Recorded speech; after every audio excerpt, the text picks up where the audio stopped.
Bienvenue si vous nous rejoignez dans le mini-mag de la lettre de l'acheteur en partenariat avec placedelabourse.fr. On va tout vous dire sur l'actualité des matières premières, ainsi bien sûr que leur cours. 3 sujets à retenir et on commence par un risque de pénurie qui va faire frémir beaucoup d'entre nous, celle de cacao. On apprend que pour la saison en cours, le bilan mondial de l'offre de cacao sera largement déficitaire.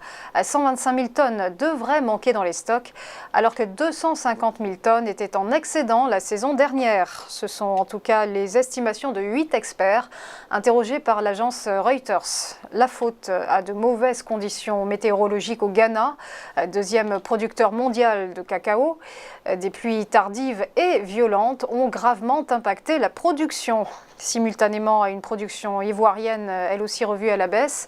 La Côte d'Ivoire, on le rappelle, premier producteur de fèves cacaotées. Résultat, les experts s'attendent à ce que le cacao termine l'année à 2 750 $ la tonne à New York et à 1 880 livres la tonne à Londres.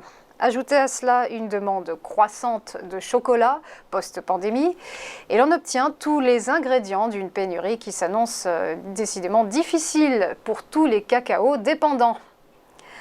Focus à présent sur les nectarines, dont la production mondiale devrait légèrement grimper cette saison pour atteindre 21,8 millions de tonnes. La conséquence du rétablissement des stocks de la Chine après les pertes dues aux conditions météorologiques de l'année dernière.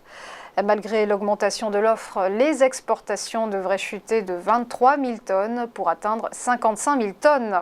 Pour les mêmes raisons, l'Union européenne et la Turquie avaient également subi de sérieuses pertes. Pluie, gel destructeur pour la France, l'Italie, l'Espagne et la Grèce, principaux producteurs des États membres. La production de l'Union européenne devrait-elle baisser de 539 000 tonnes pour s'établir à 2,7 millions de tonnes. Quant aux exportations, elles devraient chuter de 175 000 tonnes. La production américaine de son côté devrait augmenter de 60 000 tonnes pour atteindre 716 000 tonnes, soit un niveau relativement stable. Les détails de l'article sur la lettre de l'acheteur. Enfin, à quoi va ressembler l'aubergine du futur? La question est très sérieuse puisque des chercheurs planchent actuellement dessus. Le projet est international. Il vise à révolutionner la culture de ce légume. Une équipe de l'Université Polytechnique de Valence s'y attelle depuis 8 ans. Le but, obtenir de nouvelles variétés plus résistantes aux changements climatiques et aux maladies. Pour ce faire, les chercheurs ont réussi à élargir la base génétique et à identifier de nouveaux matériaux à fort potentiel afin de transformer donc radicalement la production d'aubergines. Au total, les chercheurs ont obtenu plus de 200 hybrides et lignées différents issus du croisement entre des variétés autochtones d'aubergines et différentes espèces sauvages.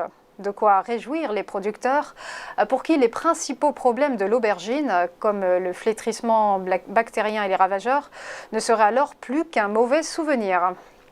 Voilà, c'est tout pour l'actu, un jingle et on se retrouve après pour l'interview.